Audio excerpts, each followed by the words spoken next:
and welcome to Consensus with Canonizer. We have a smaller Canonizer council this week. Brent Allsop is traveling, and our Not an Expert 2 has got some other commitments, but we have our first Not an Expert there in darkness, not being an expert, but providing his non-expertise to our topic. How are you, sir? Chilling in the void. I'm doing good. How are you? We're doing all right. And we also have, as always, Kelly Casaday. Kelly, your beard looks very manly and rugged. Glad to have you here. This might be the last week that it's shown. Oh, what's happening to the beard? As you know, I've had some injuries, and when my foot and ankle finally get the boot off, the beard somehow is coming off on that exact same day. Well, that will be nice. I'm not sure of the anatomic reasons why that is, but somehow they're inextricably tied. You can make stylistic decisions based on what's happening with your boot, and I think that's entirely appropriate. So I think we have consensus on that issue. But the issue we're going to explore today is an issue. It's still in the news here. At the front of everybody's mind is the One Big Beautiful Bill Act, which just the name of it drives me absolutely crazy. It's just such a bizarre thing to have such a flippant name for a bill that is this significant. And as of this recording, the bill passed the House by one vote, and then it went through the reconciliation process in the Senate and passed the Senate after the parliamentarian gutted a number of different issues that weren't directly related to reconciliation. It's going through a process that allows it to bypass a filibuster. And the Senate parliamentarian said, well, for that to happen, everything in the bill needs to be directly related to the budget. And many of the things were not. And so the bill was scaled down and ended up passing the Senate in a 50-50, actually 51-50 vote, with the vice president casting the tie-breaking vote, vice president exercising the only constitutional duty that he has.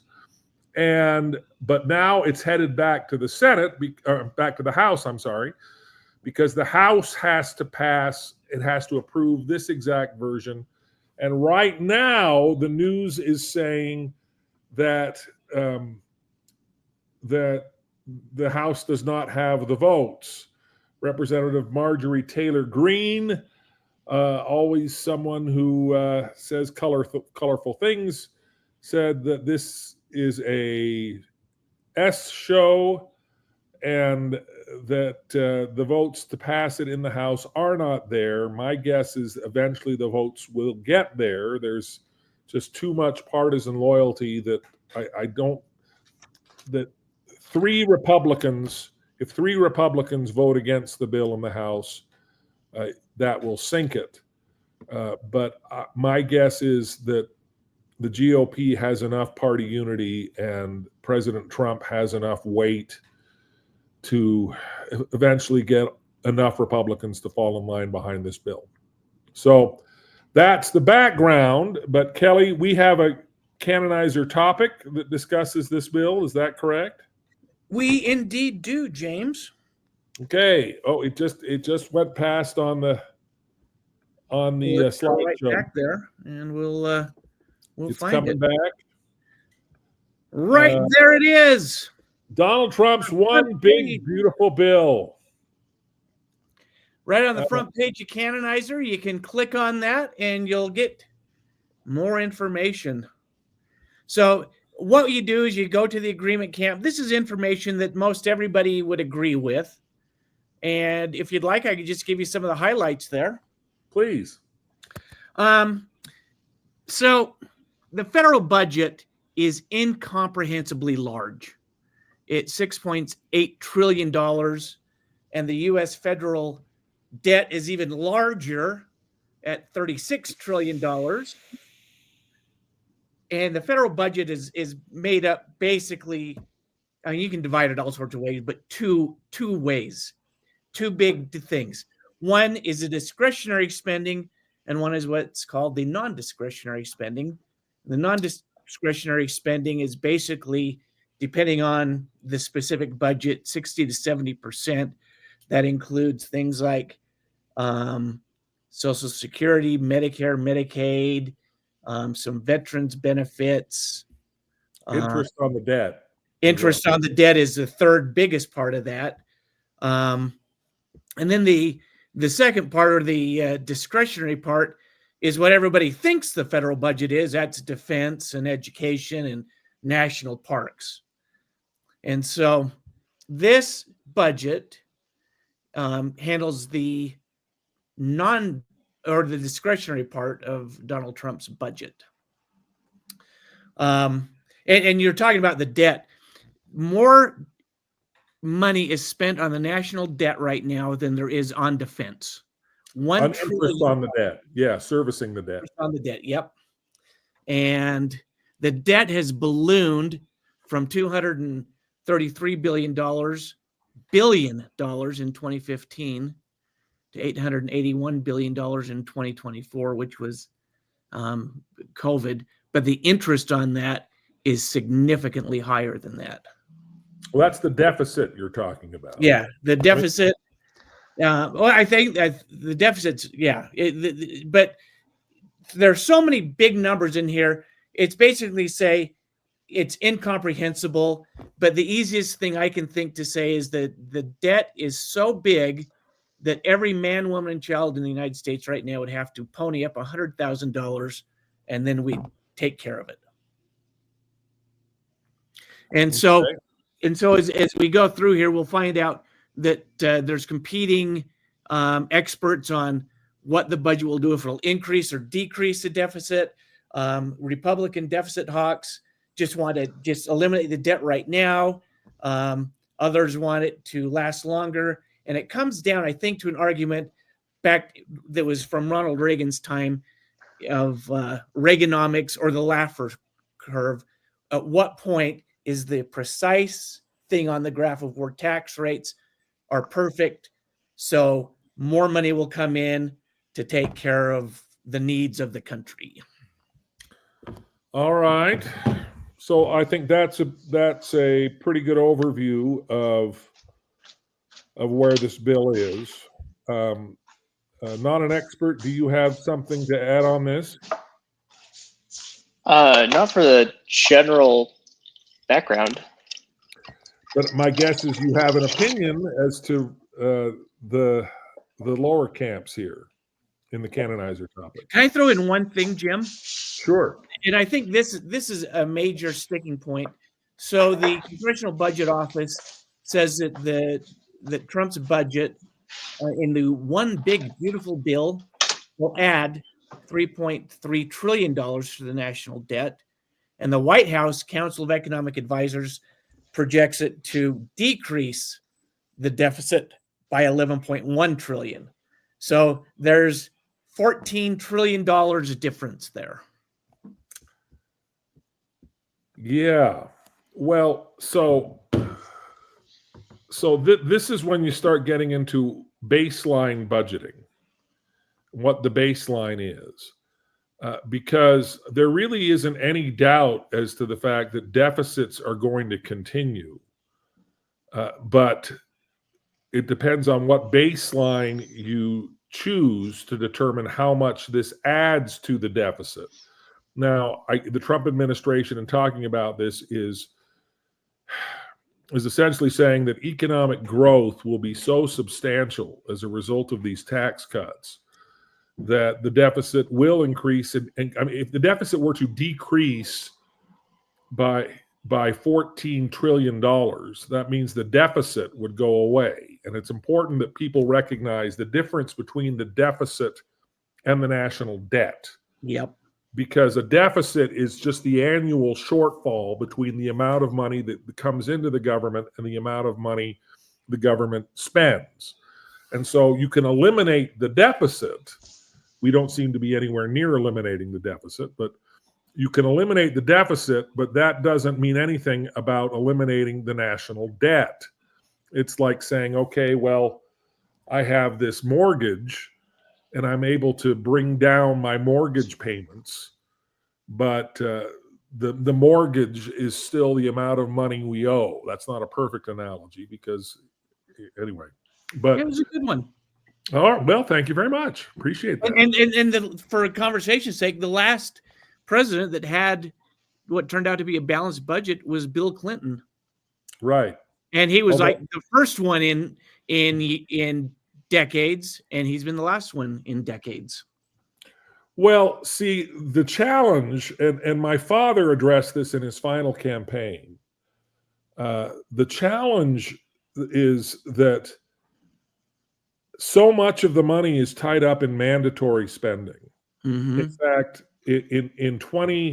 right after the financial crisis, the amount of money that went out in mandatory spending was equal to, this is back in 2008, when the entire world financial system was melting down. And the amount of money that went out in mandatory spending was greater than the amount of money that the government brought in. Now, that isn't happening now, but what that demonstrates is back then you could have cut all of government, defense spending, national parks. You talk about, I mean, national parks are a really tiny part of the budget, but you could have cut all of the discretionary spending to zero, and you would have still had a deficit. And so this is the thing that frustrates me more than anything else when we talk about budgeting and we talk about, when Elon Musk is jumping in with Doge cuts and just slicing up agencies and firing people. And isn't this great? We're saving all this money. You're really not, because discretionary spending is such a small part, a relatively small part. I mean, we're talking about huge numbers, so it's very difficult to wrap your brain around the size of this. But the reality is that all of discretionary spending is relatively small compared to mandatory spending. Yeah, as I said, 30 to 40% of the total budget is what Congress gets to decide on. And the rest is just going out the window. And we have no choice but to spend it. And as you point out, now that servicing the debt costs more than the entire United States military, the fact that we continue to add to the debt more and more and more and more, it's just irresponsible to the point of just absolute chaos. Financially, mathematically, this cannot continue. Yep. And it is right now. I have absolutely. Well, before I issue my opinion, you Kelly, gave two different numbers in terms of, okay, well, the Congressional Budget Office says this will add $3.3 trillion, whereas the Trump administration says what? What's the number? 14 trillion? 11. So the difference is 14, but it'll reduce it by 11. So reduced by 11, gain 3.3. That's the range. Who do you think is right? I don't think either one has a good track record. I think the number is probably someplace in the middle, which would mean that I think it's going to raise the deficit. But I also still am a believer in Reaganomics, that economic growth leads to increased money into the federal treasury, which will hopefully eventually bring the money down. But like the history of the deficit of you been talking about, it's not a good one. Like every year, this is the budget that this president's going to give, and over 10 years it will eliminate the national debt and bring us peace and prosperity, and that has never happened. No, it hasn't. But what has happened is that we have seen the results of Donald Trump's economic strategy in his first term. Because the promise was, when the Trump tax cuts were passed in 2017, that the amount of growth that would spur would make sure that the debt would, or the deficit would, shrink as a result, and it absolutely did not. And the reality is that Donald Trump added more to the national debt in 4 years than Barack Obama in 8 years added to the national debt. Now, when I cite that, many people point out, well, yes, but COVID spending was a chunk of that, and COVID spending was a chunk of that. But you look at the trajectory of the amount of debt that was being incurred even before COVID, and Donald Trump was on track to do precisely that. So when Donald Trump now says, well, this time it's going to work, and this time the amount of economic growth is going to bring down the deficit to I mean, if you bring it down by 11 trillion, I'm sorry, you essentially eliminate the deficit. And one of the things that Trump said on the campaign trail, there's an incoherent exchange where Trump is asked about what the federal government is going to do to provide child care. And Donald Trump's response is all over the map. But what he essentially says is, we're going to bring in so much money as a result of tariffs that we're not going to have any deficits, and we're going to have enough money to be able to pay for child care for everybody and pay for just about anything we want. And it demonstrated to me, like I needed the demonstration, but once again, it reinforced the reality that Donald Trump's manifest incompetence in understanding federal budgeting is astonishing. It's beyond anything I've ever seen in any president, Republican or Democrat. This is a man who does not understand how the federal government works, how federal spending works. And this bill, you mentioned Reaganomics, Kelly, and it's always stunning to me that anybody can see anything resembling the kind of Republican fiscal strategy that we saw under Reagan, or that we saw essentially all the way before Trump, that there's anything in this that bears any resemblance to that. Because the spending increases, the debt increases, just by any objective standard, that this bill is just financially completely irresponsible.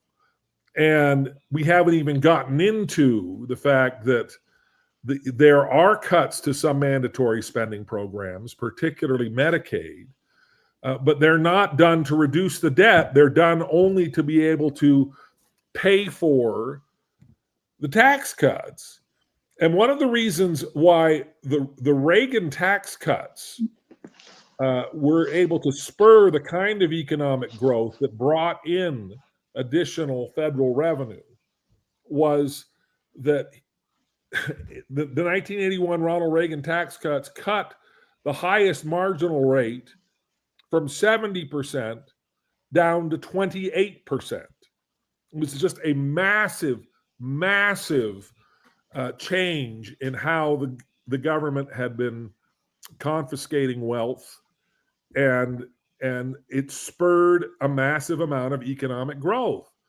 This is not anywhere near comparable to that. What it's essentially doing is maintaining the tax rates that were cut in 2017. And so therefore, the idea that somehow just maintaining those same cuts is going to spur this massive amount of growth to pay for all of this debt, the facts on the ground just don't sustain that. So not an expert. Can you weigh in on this? I mean, going off the point that you just said, you're right to intuitively think that just keeping the status quo won't cause that. But if you just remember in in the broader markets where future activities are traded on, essentially, if the tax cuts go, maintaining the status quo, how do I put this, does create an economic growth, at least in the madness of the stock market, because of the idea that it will continue versus the idea of it not continuing and creating an instant negative impact. I don't even see, this is really me really being not an expert here, because I can't quite prove that. Well, no, markets crave stability. Markets crave consistency. And so you're absolutely right that continuing the status quo is very likely to quell the markets, or at least keep the markets stable. But that's very different from spurring sort of the 1981 Reagan tax cuts spurred economic growth in a way. One of the reasons was that it was so unprecedented and so surprising to the markets and so enticing to the idea that, oh, okay, there's now a whole lot more capital in the system to be able to spend, and so we're going to be able to grow that way. What this does is prevent a huge market downturn, which would be likely if the tax cuts were to disappear. So there is that. But right now, dealing with a baseline, essentially, where in order to be able to deal with this crippling debt, we have to be able to have massive economic growth.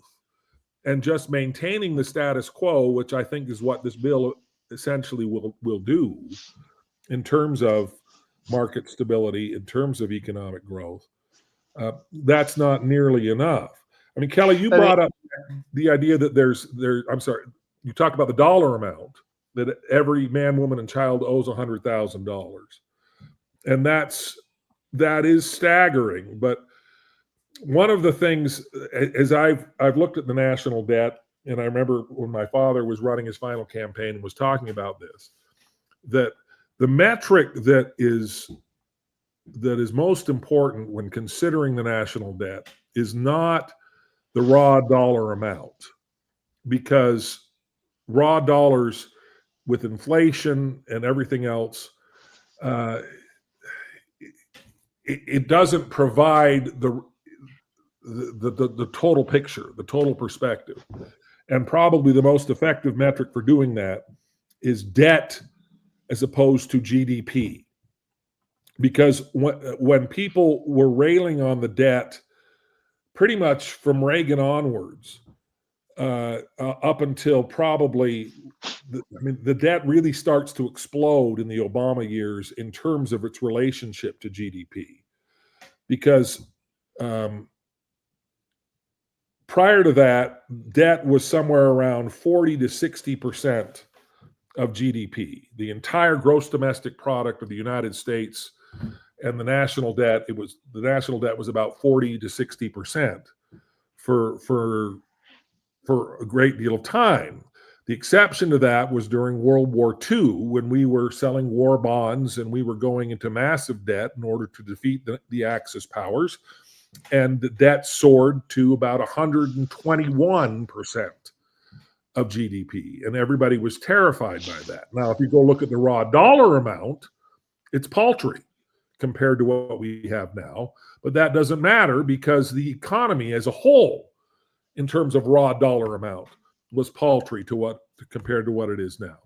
It's similar to the idea of, okay, depending the amount of house I can afford for a mortgage, it's not so much how big the mortgage is, it's how big my income is.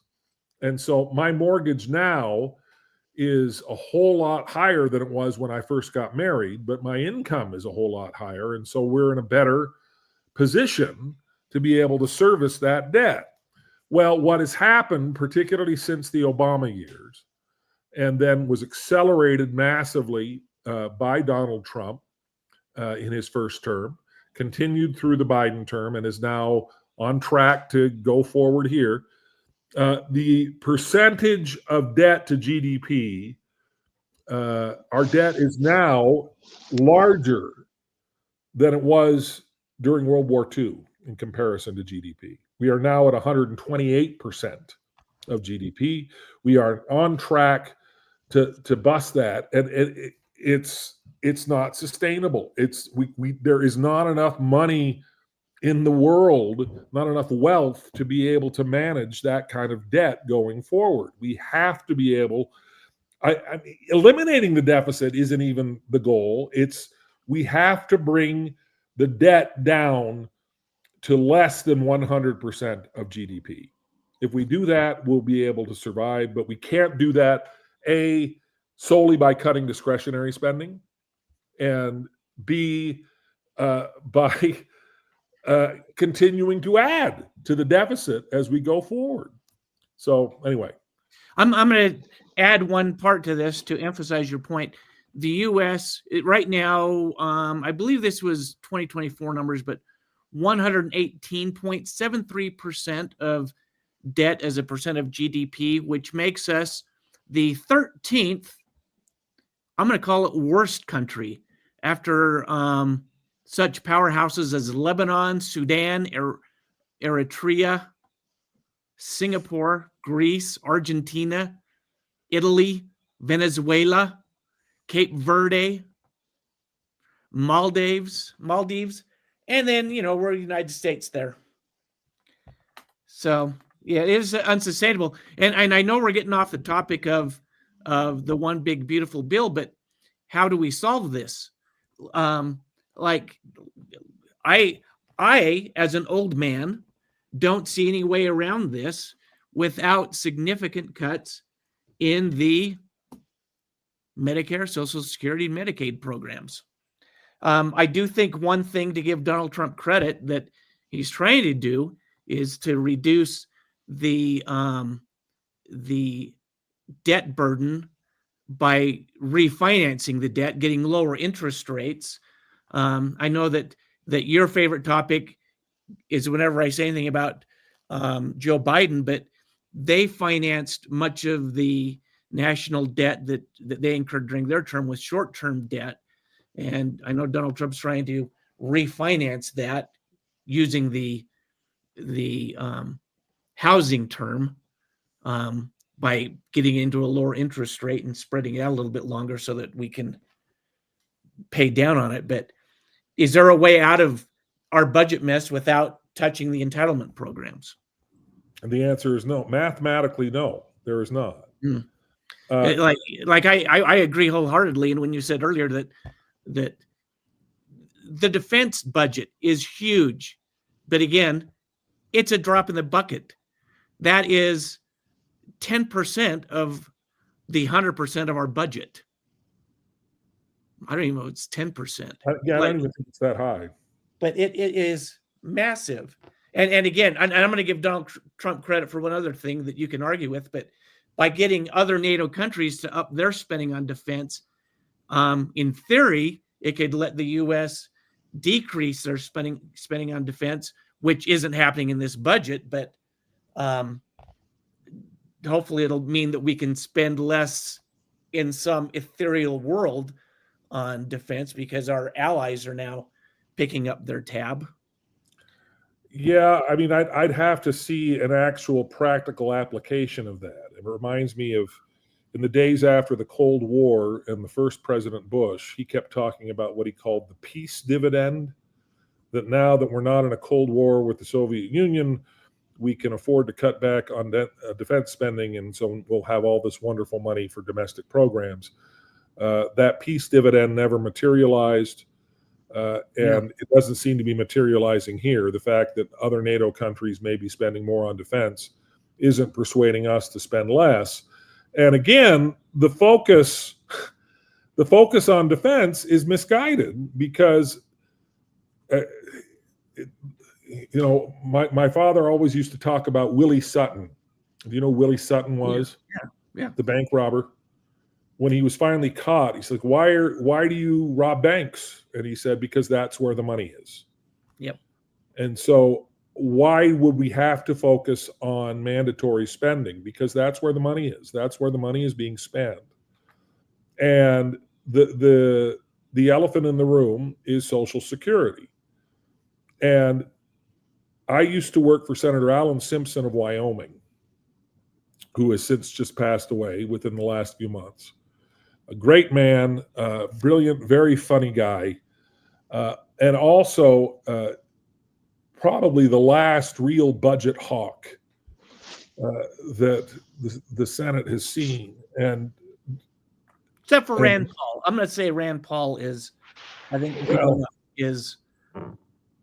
Well, I don't know if I want to dispute that, but Al Simpson and Erskine Bowles, who was an administrator in the Clinton administration.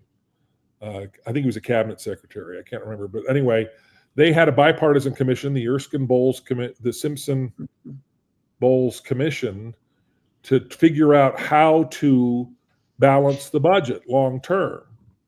And they came up with very, I think, reasonable ways to essentially slow the growth of Social Security, not cut it in actual dollars, but slow the growth, particularly for the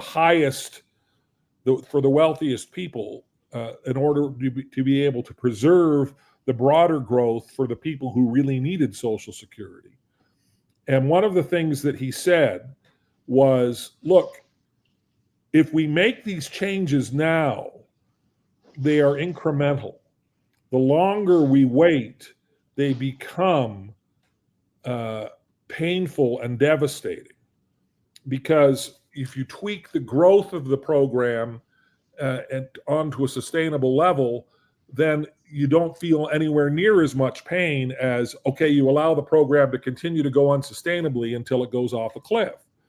And this is the political challenge that all budget reformers have, which is that the benefits to actually balancing the budget are long-term and the pain is short-term, which is precisely the opposite of what a politician who wants to get reelected wants to deal with. They want short-term gains and long-term pain. By the time we go off the cliff, by the time we become Greece, the way Greece needed its massive bailout, and there isn't a country large enough to bail out the United States, by the time we get there and go off that cliff and collapse, all of these guys will be out of office because that's still 20, 30 years away. And I'll be dead. Well, I hope I'm not dead. But this is the thing, is that everything looks great when you're barreling towards a cliff. Everything's just fine until you hit the cliff. Mm-hmm. And that's the way this works, is that eventually we will reach a point where we will not be able to service our debt. We will not be able to meet all of our obligations. And so we will have to print enough money for hyperinflation. This is the Venezuela way to do it. Yep. Is that, okay, we have all this debt. Well, let's just print $6-something trillion overnight and there, debt's gone. And all of a sudden, currency is worthless and everybody's life savings is completely destroyed. And you're plunged into a massive depression that will take more than a generation to dig out from. I mean, that's where we are heading. And that's where this bill is taking us. So let me ask about two parts of this bill. There are two famous ones that critics and even some supporters are worried about: the devastating cuts to Medicaid that in my mind are reasonable work requirements and work requirements for people who can work, and eliminating Medicaid for people who aren't in America illegally with documentation. Is that a step in the right direction, or is that? I mean, I'll just point out before we go into that conversation that 2/3 of Medicaid dependents are employed. So we would need to be focusing on that 1/3 that are not. There are already work requirements to some degree on Medicaid. I mean, one of the things that's so frustrating about, and I'm not just going to single out Trump on this, because Republicans have been doing this for as long as I can remember. I can remember former Senator Orrin Hatch, who would always say the way to balance budget is to get rid of waste, fraud, and abuse. And this idea, and this is what Doge was trying to do. We're going to get rid of waste, fraud, and abuse in government. And so certainly there is waste, fraud, and abuse in government. But the idea that it is rampant enough that there are huge savings to be had solely by focusing on the people that are abusing the program, I have not seen any data that back that up. So when you tell me, okay, well, these Medicaid cuts are only going to affect the people who shouldn't be on Medicaid because they're gaming the system, I am wildly suspicious. And there are plenty of people who are screaming, no, these Medicaid cuts are going to affect people who need Medicaid. And one of the people, looking at my own family, for instance, my oldest daughter is now a doctor in Chicago. She has finished medical school. She spent a year of an internship in Milwaukee and is now moving on to her full residency in Chicago. When she graduated from medical school, while she was in medical school, she turned 26 years old, which meant that she could no longer be on our family's insurance. And she was a full-time student in medical school, and therefore her only option was Medicaid. And she was on Medicaid for, I think, about a year, maybe a year and a half, before she graduated, and then was able to get insurance through her employer when she started her internship as a doctor. Now, under the requirements of this bill, she would not be eligible for Medicaid. I'm not sure that's true, but I'll listen to your point. Well, but because the work requirements would have said she needs to go back to work. I've talked to her about this. She's looked at this bill and said, yeah, this would have meant I wouldn't have had health care. I thought it said you can either work, be involved in an educational program, or you can do volunteer work 80 hours a week. 80 hours a month. Well, you know,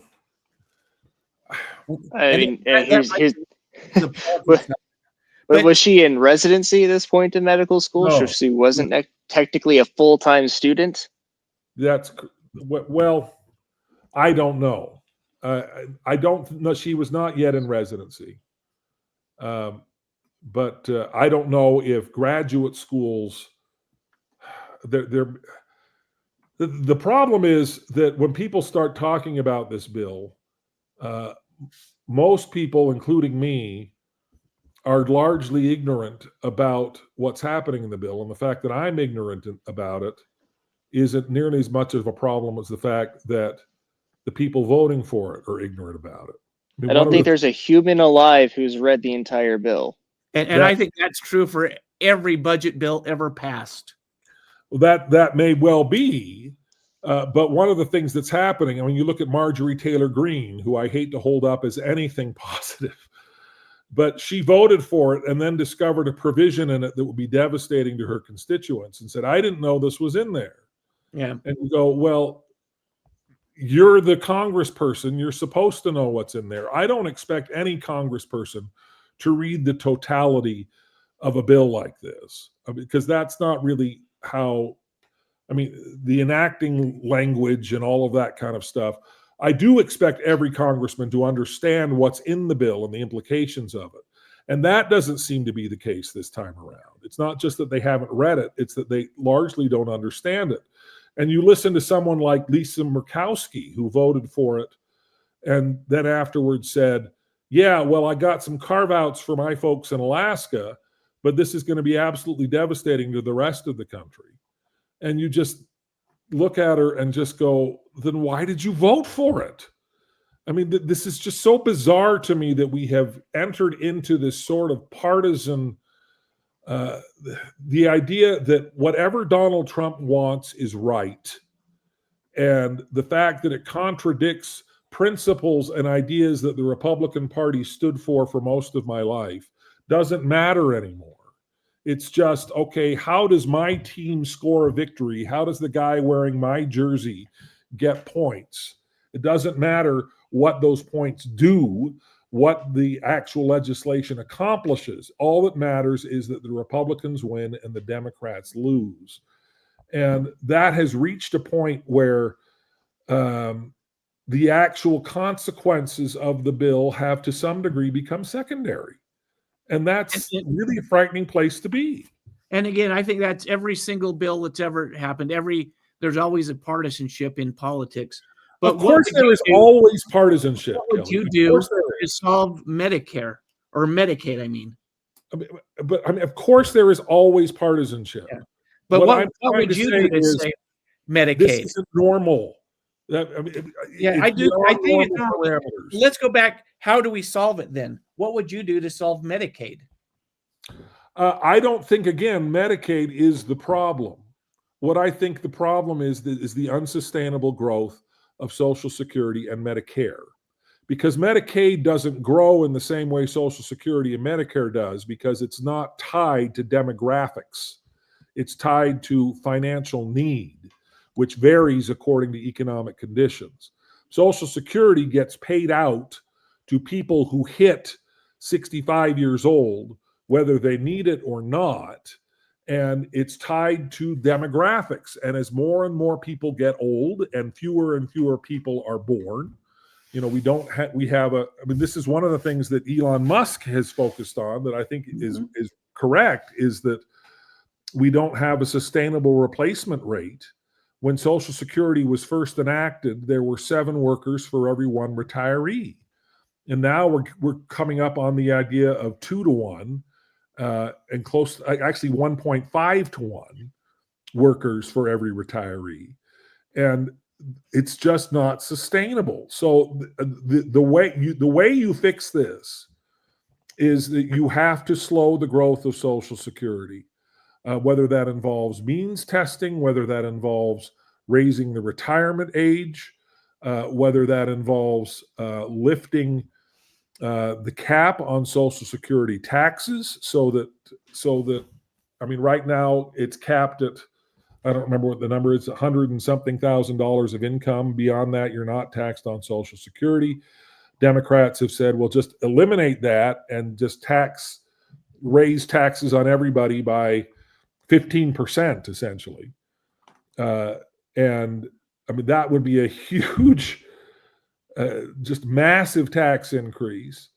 But we're reaching a point where we have to make the hard decisions, and none of them, they're all bad decisions. But mathematically, the only way to do this is to restrain Social Security's growth. And Medicare, to a lesser extent, Medicare actually is a little easier to deal with only because medical technology is increasing positive healthcare outcomes for less money as a result of market forces to some degree. So we have deficit spending because this is a cash flow issue. And the only solution to this cash flow issue is more income, which is higher taxes. Or tariffs. Or less spending. Or but Kelly, to some point, I agree with you because tariffs are that tax. But just to clarify one thing, Medicare's budget last year was 800, or this is 2023 numbers, $848 billion. Medicaid was 880. So Medicaid is a larger hunk of money going out. It is a larger hunk of money going out, but it is not tied to demographics in a way that managing it and is easier to do than managing a program that is tied to demographics. When I have to give you money because you're a certain age versus I have to give you money because you need it, we can create economic conditions where fewer people will need Medicaid. We can't create economic conditions where fewer people will turn 65. I guess we can kill people. And of course, have you not heard of Soylent Green? Yeah. So, well, Senator Ernst famously said in a town hall that we're all going to die, and so that should be some kind of comfort to us, that we shouldn't be worrying about this because we're all going to end up dying anyway. That is a consolidation, because mortality rates for U.S. citizens, our lifespan is not growing as fast as other people in the world. In fact, it's now negative. Our lifespan compared to people in other parts of the world is now slightly decreasing. So that is a solution. All right. Everybody go eat more Big Macs. But I'd love to talk more about Medicare and Medicaid at some point, because I've been involved in the healthcare industry for much of my life, and the artificial prices that the government pays for services means that everybody else pays more for the same medical care, because it's not sustainable that way. I've got anyway, but that's a side point. We kind of got away from talking about the one big beautiful bill. I'm guessing Right. how we're going to build consensus, and it's probably going to be we're not. But where do you think? There's too many things in it to have consensus. I guess that's also true. But at some point, it will either pass the House or it won't pass the House, then pass the Senate or not pass the Senate. But would you tell your congressman and senator to vote for it or against it? I would tell them to vote against it, but the thing about this that makes it such an exercise in futility to say that is that if you vote against it, if you vote against it, then this doesn't just sort of disappear. What happens is they just start over and they create another big, beautiful bill, or they create some other kind of budget resolution. And my guess is that whatever they create, whatever comes out of the wreckage of this one, will be very similar. I mean, there isn't any sort of huge alternative to this that is being considered. And the Trump administration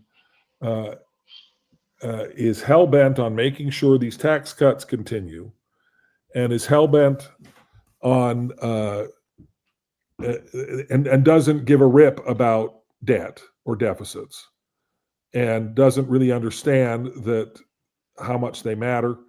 And so I don't have any confidence that if this bill is defeated, that the next bill will be any better. My guess is it will probably be worse. Yet I can't bring myself to join a camp that says, yes, pass this bill. My camp would be, let us address the long-term consequences of unsustainable debt. And that isn't something that Republicans or Democrats are considering. This is one of the reasons why, as a disaffected Republican, I am not a Democrat, because I yearn for the days when there was at least one party that at least paid lip service to the idea of fiscal responsibility. And because, during the George W. Bush years, they paid lip service to fiscal responsibility, but ballooned the debt and ballooned the deficits. But at least they recognized the idea that in principle, we really need to address this. And now we don't even have that at all anymore. Donald Trump has absolutely no fealty to fiscal responsibility whatsoever. I mean, I don't know if he doesn't understand it, I do know he doesn't understand it. But nothing he has said, and certainly nothing he has done, demonstrates that he has any concern for adding massive amounts of debt to the bottom line. And if you want to play what about, then I absolutely am happy to say that Biden didn't either. I haven't seen a Democrat since Bill Clinton, although Bill Clinton was forced into a balance by Newt Gingrich. But that's another story altogether. But the Democratic Party long ago determined that fiscal responsibility didn't matter, debt doesn't matter, deficits don't matter. And the Republicans, at least, said that debt matters. But I don't think they've really taken any kind of effort to do that since the Clinton years, when Republicans took over the House of Representatives for the first time in 40 years and introduced the contract with America that balanced the budget. We don't have that kind of discipline anymore. We don't have that kind of focus anymore. There isn't a party that has any intention of not barreling at full speed towards that fiscal cliff, and over which we are going to, that's going to essentially be the end of the country, or at least the end of the country as a viable superpower, because we're just going to dive into total fiscal collapse when we have to print money to wipe out an unsustainable debt and at the same time wipe out the purchasing power of the entire United States of America. So I neither one of these appeals to me. I think this bill is atrocious, but I think the next bill will be equally atrocious, if not more so. And I am just so cynical that I just don't. I don't think defeating this bill doesn't solve the problem. Defeating this bill just I'd be happy for about 10 minutes before the next bill is proposed, but I'm going to create a camp that essentially says that Washington has essentially lost its way in terms of how to reduce the debt. I would probably have to support that one too, but I'm gonna press I support this bill on Canonizer. Go here and go to add camp support. And my final thought is going to be there was a Wall Street economist who said last week that who previously was not a fan of Trump, that said, I think Trump has outsmarted us all on the economy, and I think he is right. So we'll find out, I guess, a few years from now. Why would I don't understand anybody who thinks that Trump knows what he's doing. I don't understand that. Well, that could be a whole other podcast, and so I won't dive into this. But the idea that Trump is, I used to be a huge fan of Scott Adams. You know who Scott Adams is? Yeah, the Dilbert guy. Yeah.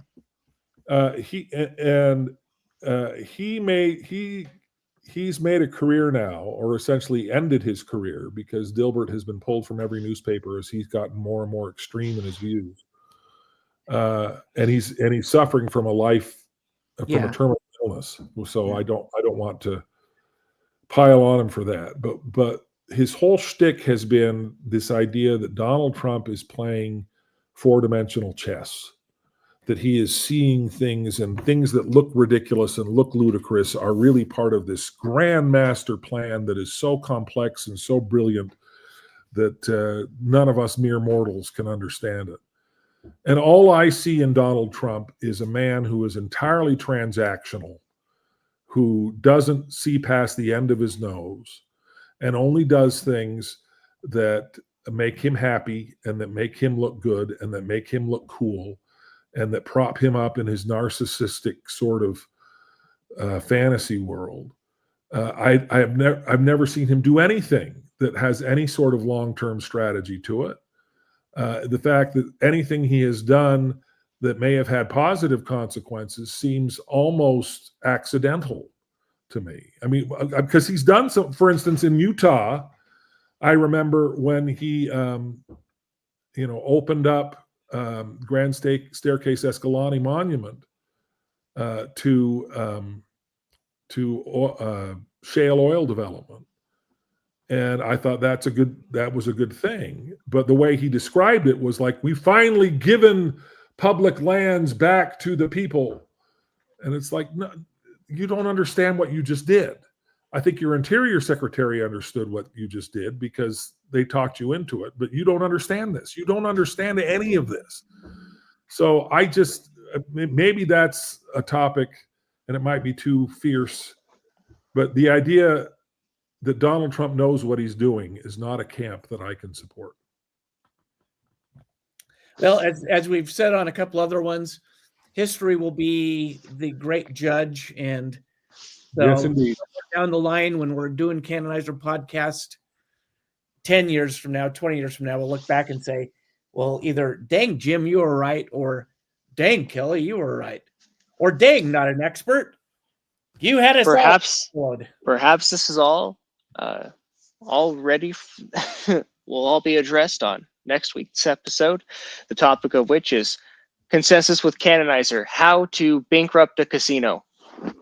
There you go. Sounds good.